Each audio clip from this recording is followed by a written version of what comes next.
All right, moving to chapter 7.2, probability.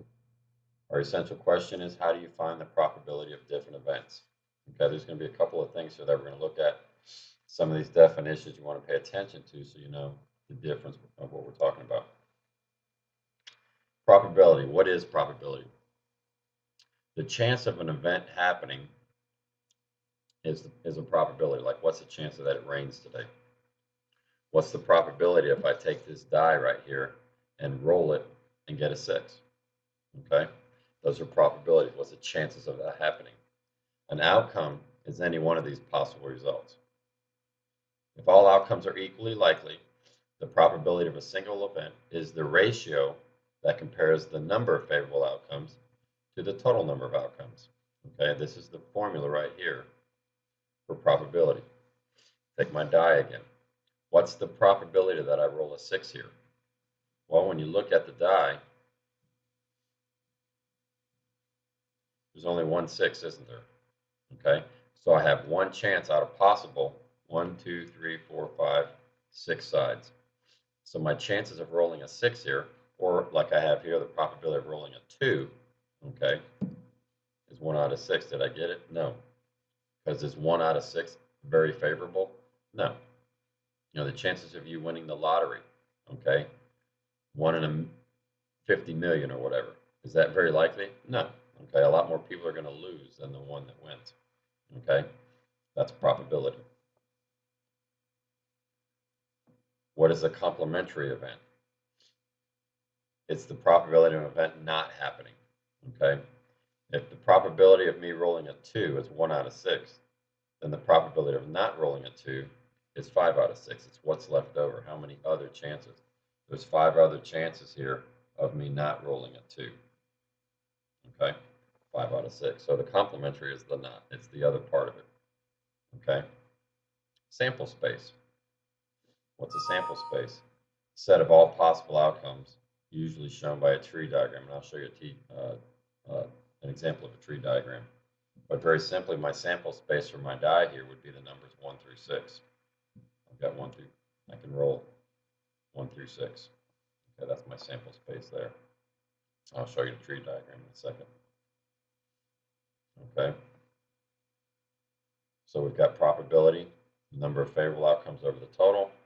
The complementary is the flip of that, what's left over, what's not happening. If you've got a 40% chance of rain, then you got a 60% chance that it's not going to rain. Sample space are all the possible outcomes. Fundamental counting principle. Okay.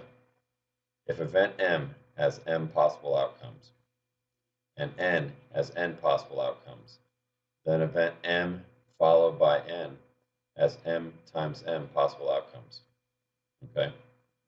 I've got an example here. Find the total number of outcomes when choosing from bike helmets that come in 3 colors and 2 styles. You know, how many combinations can I make of those? Okay. 3 colors gives me 3 different choices. 2 different styles gives me 2, so I can make 6 possible outcomes here. And a lot of this comes from the tree diagram. I'll show you that there. Okay. When you look at 2 dice, what's the chances of, or how many possible outcomes can I get here? 6 here and 6 here.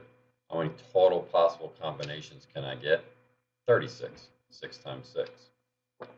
Okay. Last thing, what is a compound event? 2 or more simple events. Okay.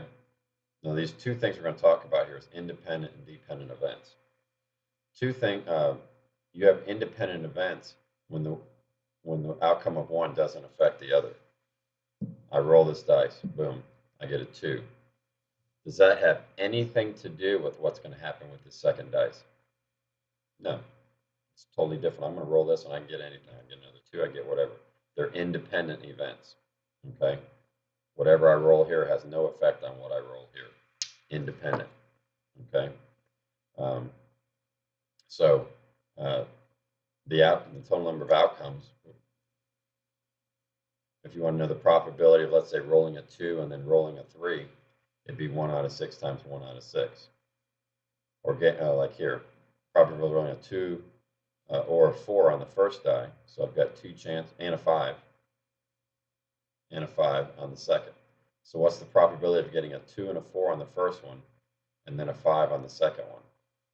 Well, the probability of a 2 and a 4, or a 4, that's 2 possible outcomes out of 6. Okay, 2 out of 6 for the first one.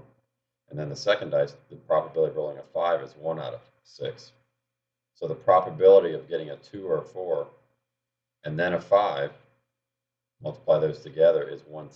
So you got a 1 in 6 chance of getting a 2, 4, and then a 5. Okay. If you ever plan on going to Vegas, these are things you're going to want to understand. We're a long way from that here. I'm not trying to get you ready for Vegas. What about dependent events? If the outcome of one event affects the outcome of the second, then they're called dependent. Okay. What's the probability of getting an A and a B? The probability of the first, and the probability of getting the second one after the A. And what I mean is this. This is easier to explain with an example. Say you have 5 apples and 4 bananas in a bowl. What's the probability if you make 2 picks out of that bowl that you get 2 bananas? Okay. Well, there's that bowl with 5 and 4. The probability of getting that first banana, okay, is 4 out of 9 items in there. Remember, probability of the favorable over the total. Well, there's 4 favorable out of a total of 9. So you have a 4 out of 9 chance. Now for the second pick, you eat that banana, the banana is gone. Now there's only 3 bananas left, and there's only 8 total items in there. So your second pick, you have 3 possible favorable outcomes out of a total of 8, because you took that first banana out. Okay, you affected the second pick. That's why they're dependent. Okay, so multiplying those together, you get 12 over 72, or a 1 in 6 chance of getting 2 bananas out of there. If you wanted to get an apple and then a banana, the probability of getting an apple is 5 favorable outcomes out of 9. Now you've got your apple. Now you want a banana. That's 4 out of 8 that's left because you took one of the apples.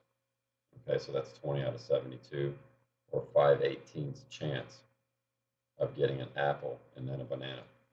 Okay, so these are some things we're going to look at here. It can get a little confusing sometimes. We'll try to simplify it down a little bit.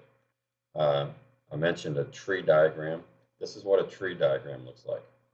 Okay, let's say you're in the ice cream store and a vendor selling vanilla and chocolate ice cream. Customers can choose from a waffle or a sugar cone. Okay, you can imagine yourself at any one of these ice cream places around town here, all the choices that you get.